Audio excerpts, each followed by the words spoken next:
evoke emotions in your teaching, because once you evoke emotions, that information will remain in their long-term memory. Routine and the discipline is crucial for character formation. We cannot just throw the whole information at them. We need to chunk it, but also simplify it for them. Emotion drives will and focus. When it comes to emotional intelligence, the parents from early years need to start modeling this emotional resilience and emotional intelligence from when they are young.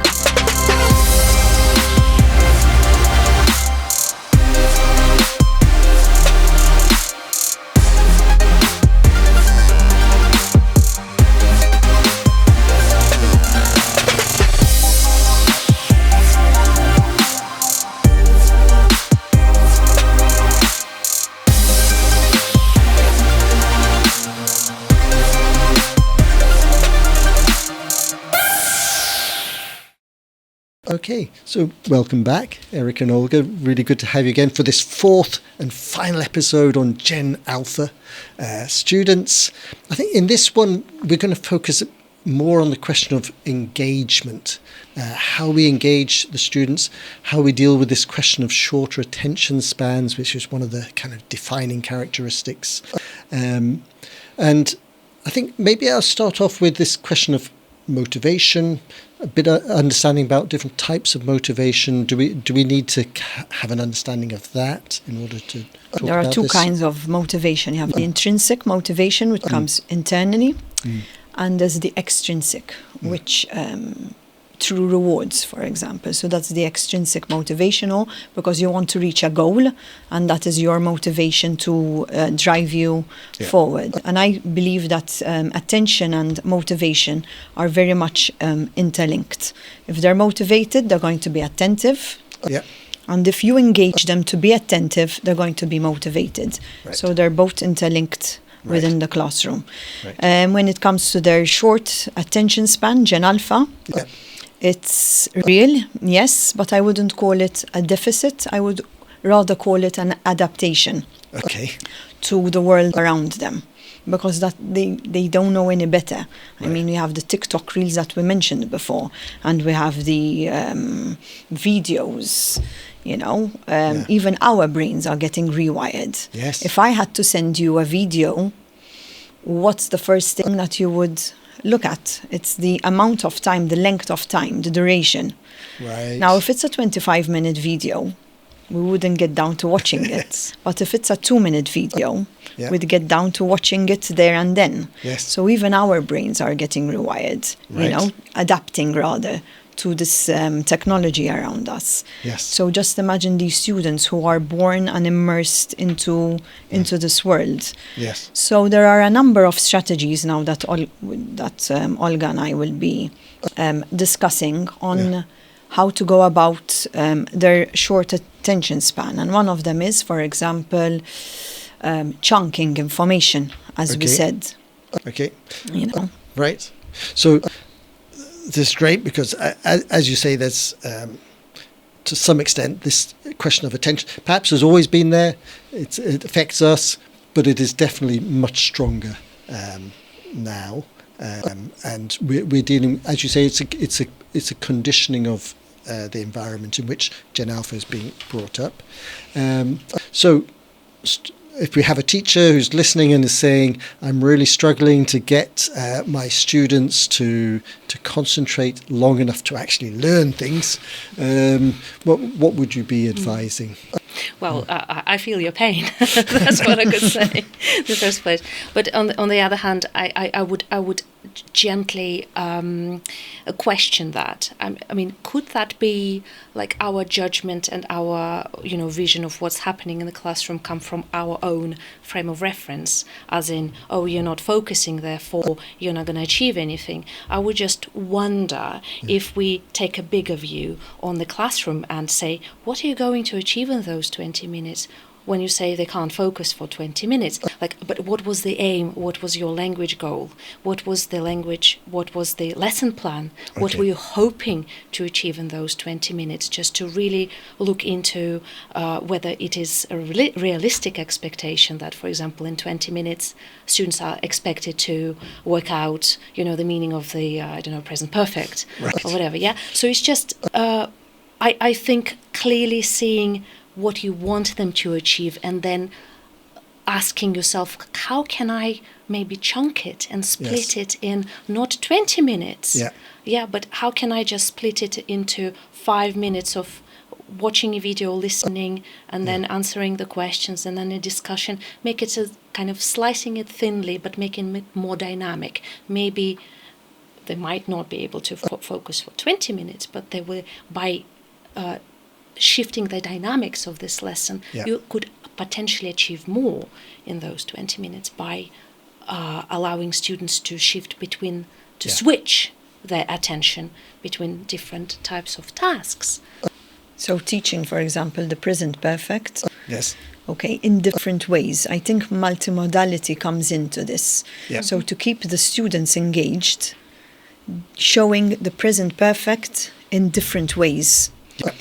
So if one student is not interested in watching, for example, or not attentive in watching the video, then they're going to learn the present perfect in another way. Right. So it's the multimodality, I think, is very, very important to engage the students, and even the chunking. We cannot just throw the whole information at them. We need to chunk it, but also simplify it for them. So in a way, it's not necessarily a bad thing, the chunking. That's in a way, I think what you're saying is that we may have routines and habits of teaching which point us towards doing a longer type of activity. But actually, if we rethink it in terms of shorter chunks, we have multimodality, we have more interaction, we have more feedback in terms of what they're learning and not learning. So there are actually advantages in chunking. There is the Pomodoro technique, which is one of the techniques where you have, for example, a 20 to 25 minute chunk of activities and a 5-minute break. Right. And that break, in fact, Olga and I were discussing it, could be a movement break, for example, not necessarily physical education, but it could be any other kind of activity, a dance activity. Simpler than that. Yeah. When you have to split them into pairs and then groups and shuffle the groups, just simply leaving their seat and moving somewhere else to sit and work with a different group, that it in itself affects the dynamics. It adds this sort of fluidity to the lesson. Yes. And I would be pro, switching pairs and groups and stuff. That would add this sort of dynamics. Because I think when teachers worry about the fact that students don't focus, I think what I'm hearing in this is that they actually, in fact, anxious about themselves not delivering the right amount of content to the students, that the students would not be able to process and acquire the language that the curriculum is telling us. I'm just sensing that this is anxiety about the teachers not being good enough in this, if that makes sense. Yes. So if we honestly look at this from, I think it's my stuff. I think how I see teaching might come from how I learned myself at university times, even earlier than that, where there were no gadgets available. When I see something different, it might cause anxiety and this sort of sense of uneasiness with it. I think you're right, but I think there's also an element of it is creating extra work. Exactly. So you're a teacher who has, as I said, a kind of routine. You're going to teach the subject in this way. You're going to give them a 15-minute reading activity, comprehension. That's going to lead on to a writing task, which is going to take 20 minutes. It can be 4 tasks get you through a lesson. In fact, now you're talking about 20 tasks. So you're kind of, in a way, it is putting more of a burden on the teacher. In fact, the teacher has to plan their ways. That is what reuse your materials. I tell educators, you cannot, to engage students, you cannot walk into the classroom and say, okay, what do we have today? You need to walk in knowing what you're going to, planning your way to see how you're going to engage your students. Yes. And with Gen Alpha, I think more particularly. Yes. Another strategy is novelty and relevance. Gen Alpha want to know the why behind what they are learning. Yeah. And they ask themselves, is this relevant to me? Yeah. Yes or no? Yes. And and even novelty is another strategy I push teachers to use, to adopt in their classrooms. Start off with a different way of teaching. Yes. Evoke emotions in your teaching, because once you evoke emotions, that information will remain in their long-term memory, for a very, very long time. Yes. Because you've evoked emotions. Yes. I think it's a very good point about overloading the teachers, because I think it's a natural state of any teachers to feel overloaded with the responsibility and stuff. Yeah. I recognize and I respect that. My way around it has always been to reuse content, to delegate, to ask students to produce their own warm-up, and to assign, who is responsible. Because I really don't want to be responsible for everything. I just want to let go of that control.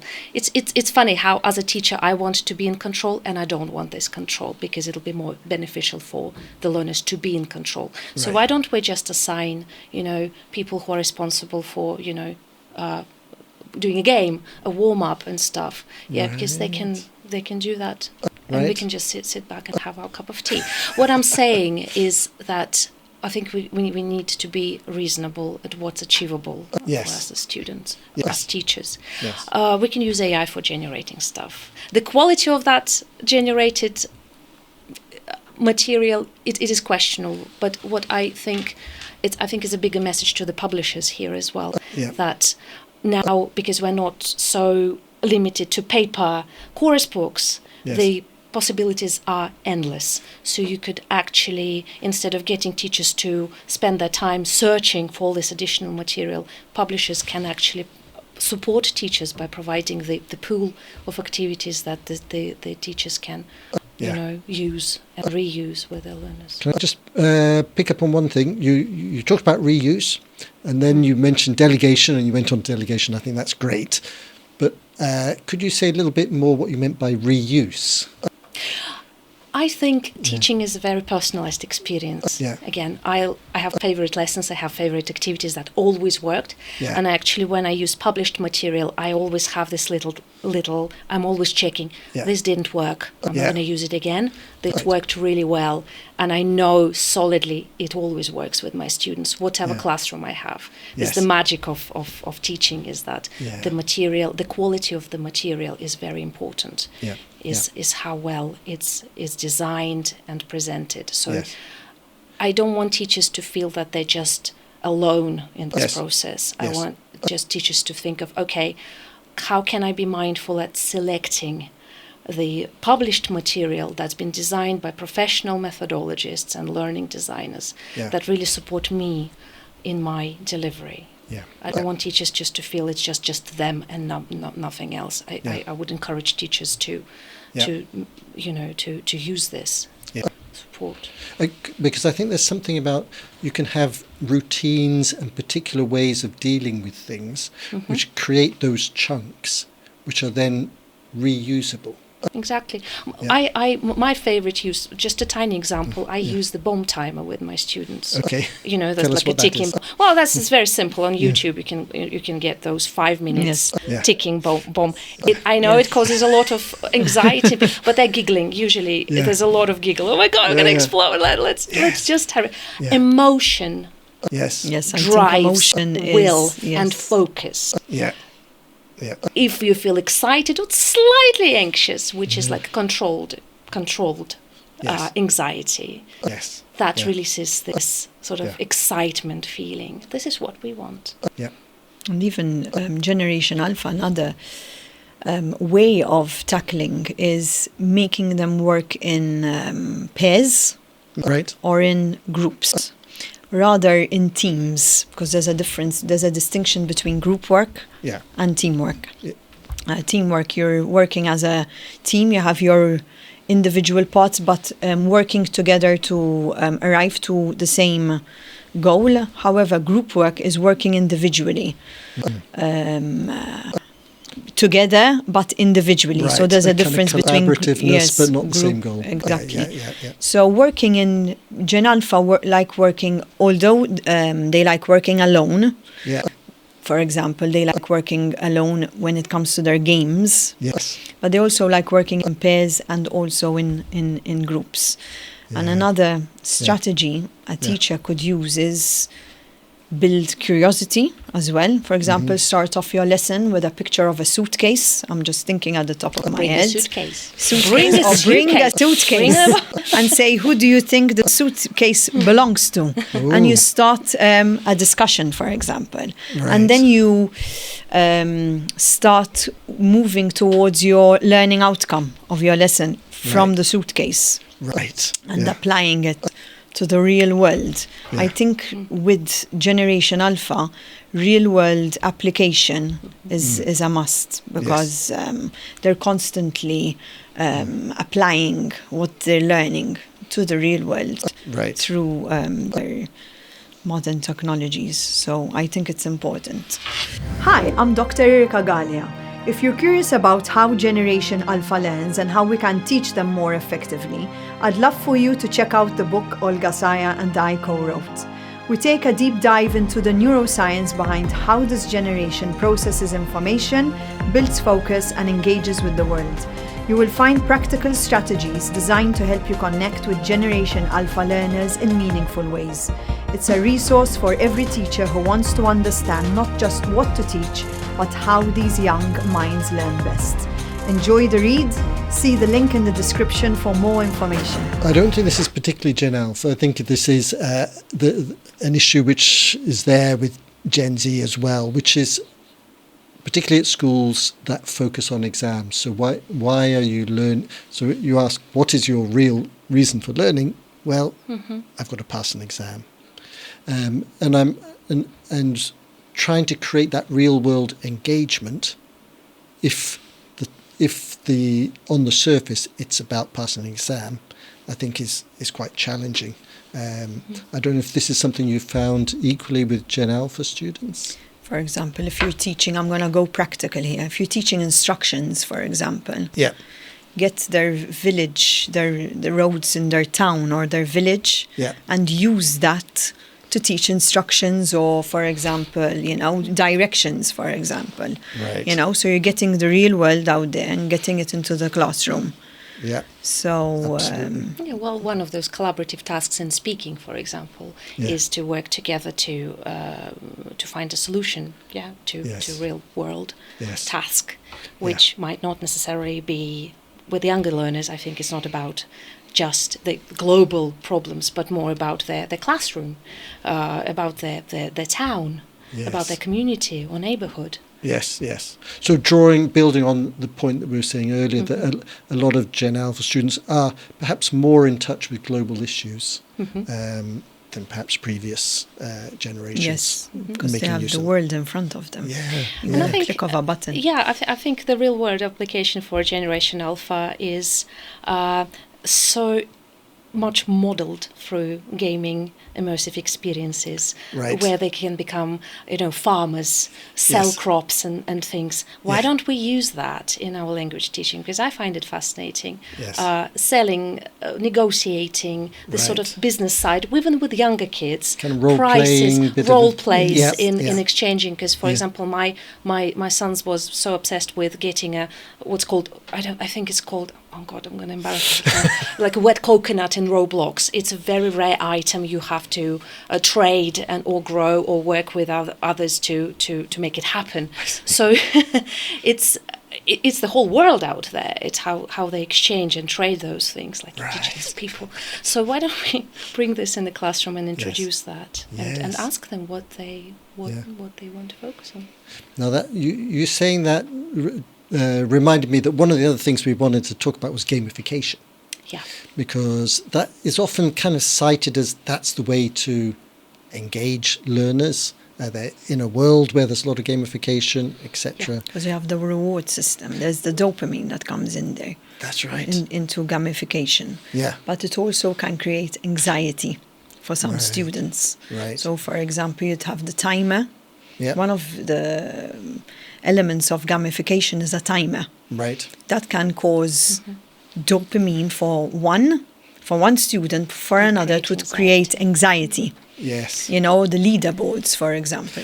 You'd have their names, you know, either at the top or at the bottom. Yes. That can create anxiety or dopamine. Yes. Release of dopamine. You know? As teachers, we have to be aware that I think we need... It may have different impacts. It depends on the dynamics of the class, you know, and another solution, as we said before, working in pairs, for example. Right. You know? I agree. I agree with you, Erica. Also, as a teacher, I can see, depending on people's personalities, depending on their temperament, people react differently to gamification. So what gamification basically is we use gaming elements in teaching, right? It doesn't really replace any learning or teaching. We use it as micro tools to stimulate their focus or maybe reduce anxiety. My personal choices for gamification in the classroom is to get the students to plan their learning map, their learning journey, so that, you know, I think it comes from those games where there is fog of unexplored territory. You start with this very small, you know, chunk where you are in your, say, language acquisition, and then if learners exploration. So when learners have a good outline of the map where they want to get. So, for example, this is my starting point. This is where we should be by the end of this term, for example. Right. They can see the path and they can almost move the toggle, you know, little magnet, for example, on the wall from topic to topic. And that would create, that is gamification. Right. Because we're not using it to compete with each other. Yes. We're using an element of, say, storytelling and the map. Yes. That's also gamification. So because usually people think gamification is about competition. Is about just playing a game. No, it's not. There's so much. There's so much more to gamification. To that. Yes. Not just leaderboards, but journeys, maps, rewards, explorations, levels, different levels. Rewards can be different as well. Yes. Instead of, say, personalized reward, which can create this condition of worth. If I try very hard, I get this sort of reward, which is, I think, in the long term, not very good for motivation because it shifts the motivation from intrinsic to extrinsic. When we need to work the other way around, to get the reward. I think like we could be mindful with this and say praise and reward the group, and they choose what the reward could be. Nice. Yeah. Rather than just again. Yeah. We can just sit back and relax and get them to work out what feels good for them. That's why it's important to co-create teaching and learning more than teaching. Right. You know, they might choose to, as a reward, they could choose to watch a video, a cartoon or something, like have those 10 minutes of. You know, no, I like that. Like easy. And it's choosing those bits of, as you say, it's choosing elements of games which are most useful, productive. It's used in adult learning as well, like learning paths. Yes. You know, like percentages. It's like, I need like 5%. When you know that you have to, you're like 95% in this module, that gives you a very clear understanding of where you are, and it reduces your anxiety. You probably feel good that you've done so much work. Yeah. I think it's very natural for all of us, not just Generation Alpha. We don't seem to notice the progress. Yes. And that's where growth mindset comes in. Right. Building growth mindset within the classroom, that making mistakes is fine. Yes. It's part of learning. Yes. We have to learn from our mistakes, though, to move forward. Right. That when we come across challenges, we fight through those challenges and obstacles to create resilience. Yes. You know, so it's a lot about the language we use in the classroom. Yes. To encourage and motivate. This is growth, having, building and cultivating a growth mindset in the classroom is part and parcel of attention and motivation as well. Right, right. You know, you can do it. Yeah. no matter what, you can move forward. Yes. And this is what Gen Alpha wants, Yes. to hear, I can do it. So motivation to move forward, and empowering them to become independent learners, because they are already independent learners with their gadgets, but we need to teach them the skill of now evaluating what's right and what's wrong. No, I agree with you. I think the feedback we give to learners is important, how we frame it, how we word it, and if we say you can't do it, or if the learner thinks they can't do it, we could just frame it differently. We could say, I'm learning to do it, or I can do it yet, but I'm learning. It's my task and my challenge to learn to do that. Yeah. So again, it's as teachers, I think we also need to be mindful of the language we use to give when we give feedback and assessment to learners as well. That's great. I think I'm going to wrap up now with kind of one last perspective on this, and that's we talked about how there's learning in the classroom, there's learning outside the classroom, and that distinction is kind of blurring, that we need to see the whole. And I think part of that, teachers may be thinking, how do I bring parents into this? Especially if you've got younger children, parents are important for supporting their children's learning. Perhaps parents are also feeling that they're detached from what their children are doing. So what would you advise to teachers who are thinking, how can I engage, get the support of parents? I think parents are, in my opinion, parents are have a very important role in their children's education, because they can guide them personally, give more attention at home to their children. However, advice I would give to parents would be not to focus on academic and grades, which is very difficult. Yes, I know, as a parent, but to encourage exploration, curiosity at home, because Gen Alpha are interest driven. So we need to, as parents, explore what their interests are, Yes, I believe that values and principles remain. Discipline remains as well. I think discipline is very important. And I also believe that having a routine, not a boring one, but a structured routine at home, particularly with bedtime routines. I think bedtime routine and getting enough sleep for the next day is so important. Right. Because with technology, we tend to... children can spend the night awake or go beyond their bedtime with technology. Mm-hmm. So I think we need to set those boundaries. I think they're very important. It's not easy, because even I go through hassles at home to set, those boundaries, but we need to keep it going, because I think that routine and the discipline is very relevant and beneficial and crucial for character formation as well. That's really important points. Yes. Olga, is there anything else you would say? Oh, there's so much to say about that. I was listening to Erica, I was thinking one of the fundamental needs of a young child is you probably, as parents, we experience that, is look at me. Look what I can do. Look what I've made. Look what I've achieved. Children naturally want to demonstrate their learning, and they want to see us to be proud of them. So I think when we think about how parents can support their learning, is to be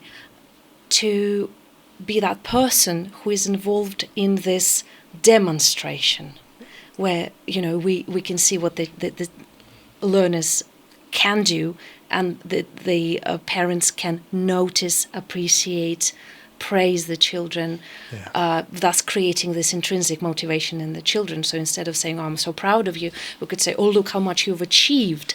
Right. You should be proud of yourself. Right. Look how much you've learned from, say, last month up to now. Wow." Yeah. So this sort of recognition Yes. of their children's learning is so important, because I think we as parents, we sometimes rely on the school, that the school is there to teach them and basically praise them about their academics. But I think this emotional, it's a little thing really, but I think it's important for us as parents is to be emotionally involved in the progress of our children. I think that's really nice, because that's also quite distinct from what some parents might be tempted to do, which is to test their children. Yeah. Which is not going to help them build their confidence usually. It's often doing the opposite. But that kind of give your attention to be their audience, to their achievements. Yeah, because I think if you remember one of my favorite animations I will watch with my kids many times is the Despicable Me and Gru, who becomes the superhero just because he's in this desperate attempt to show to his mum, who always goes, nah, not really. Yes. I will steal the moon for you, Mum. Right. And I really want you to notice. Yeah. I think with our busy lifestyles, we might tend to forget to do what Olga is discussing, to validate them and to reassure them. I think we need, as parents, to model emotional resilience, and even emotion regulation that we've been mentioning. And I think when it comes to emotional intelligence, the parents from early years need to start modeling this emotional resilience and emotional intelligence from when they are young. Right. And then school will collaborate. There has to be a collaboration between home and school. Right. There's no separation. Right. So it's important that the parents collaborate with the school. Yes. And vice versa. Wonderful. I mean, I think we've had a really interesting exploration of how the engagement of Gen Alpha students, their motivations, how we can manage issues around attention, etc. It's been a great episode. Thank you so much. Thank you for the invitation. That brings us to the end of our final episode in the Generation Alpha series. A huge thank you to Dr. Erica Galea and Olga Sayer for sharing their expertise, insights and passion throughout this series. It's been a privilege to learn from both of you. To get your copy of their book, Generation Alpha in the Classroom, New Approaches to Learning, click on the link in the description. It's a fantastic read. And to everyone listening or watching, thank you for being part of the Talking ELT community. Your curiosity, commitment and care for learners is what makes conversations like this so valuable. Don't forget to like and subscribe if you want to learn more about this issue and others like it. We'll see you next time.